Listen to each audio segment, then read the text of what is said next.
After 2 days of strong winds and big waves, the conditions turned around for the third day of the Trofeo Princesa Sofia Mapfre ISAF Sailing World Cup Palma. There was very little wind during the morning and the sea had flattened out, giving the teams extra time ashore as all racing was postponed, as the race committee waited for the wind to pick up. However, it was also a useful opportunity to double-check boats and kit after the beating that was given to equipment and sails from the first 2 days of rough conditions. We're going into day 3 today and the forecast is much lighter than the previous 2 days, which has been quite wild and windy. Very exciting racing on the racecourse, but it does mean that today the fleet will probably be a lot closer, the boat speed will be a lot more even, and it will be more tactical racing in a sea breeze, which will give a lot of other teams more of a chance maybe. Might be a lot of changing around in the results before the gold-silver split tomorrow. Around midday, the local sea breeze started to kick in and the race committee gave the signal for most of the classes to hit the water. In the 470 men's fleet, 3 teams were incredibly close at the top, with Austria's Schmid and Reichstader leading a trio, including Olympic gold medalist Belcher with crew Ryan in second, and Mantis and Kayalis from Greece in third. Today was set to unsettle some of these top boats. First to start were the 470 yellow fleet, and it was Italy's Bertola and Alcidi who took the advantage as the first boat off the pin end. Up at the windward mark, France's Bouvet and Millon came in from the left and rounded the mark first, followed closely by the Olympic bronze medalists Calabrese and De La Fuente from Argentina, and in third the Italians. Into the fast-reaching leg, and the French pair held onto their lead and set the pace towards the downwind gate.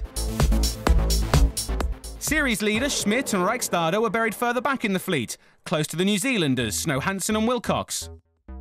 As the top 3 were approaching the gate, the distance between them narrowed and they were literally lined up together as they rounded. Strong positioning saw the Italians come out of the gate ahead, pursued by Argentina and then the French pair as they headed back upwind for the second time. A repeat performance from France's Bouvet and Millon, who again pushed forward, and by the time they were back at the bottom of the downwind and heading into the gate, they were safely back in the lead, with a safe margin over the rest.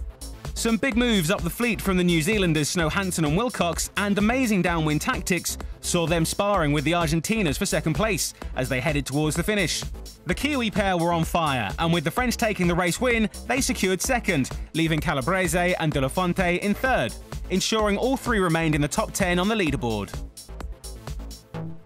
In the first race, we had a really good comeback. We did a few things wrong at the start of the race and rounded the top mark and got caught up with a few boats.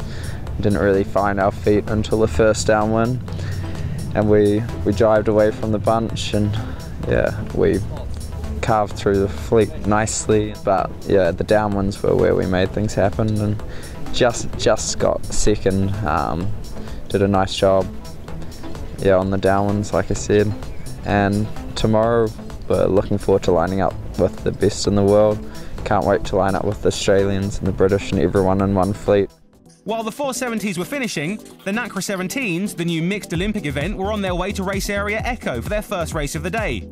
An exciting multi-hull that offers a new dimension in Olympic sailing, as it is mandatory for the team to be mixed, so 1 man and 1 woman, either as crew or helm.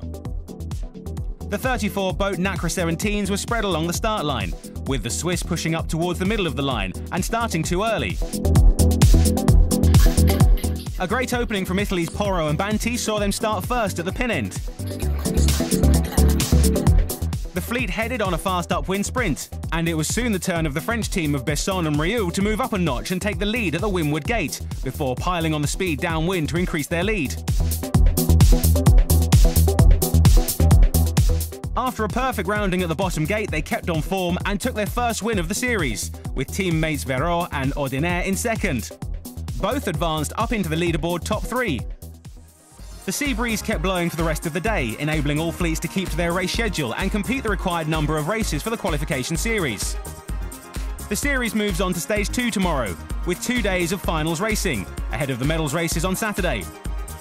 The test format and point system being trialled at ISAF Sailing World Cup Palma will see teams only carry forward into the final series points equivalent to their position on the leaderboard, so virtually eliminating any points advantage and allowing a fresh start for the finals. All is still to play for, and the door is wide open for some position changes. The wind is expected to pick up again tomorrow, so expect more close and exciting races from the Bay of Palma. Stay tuned.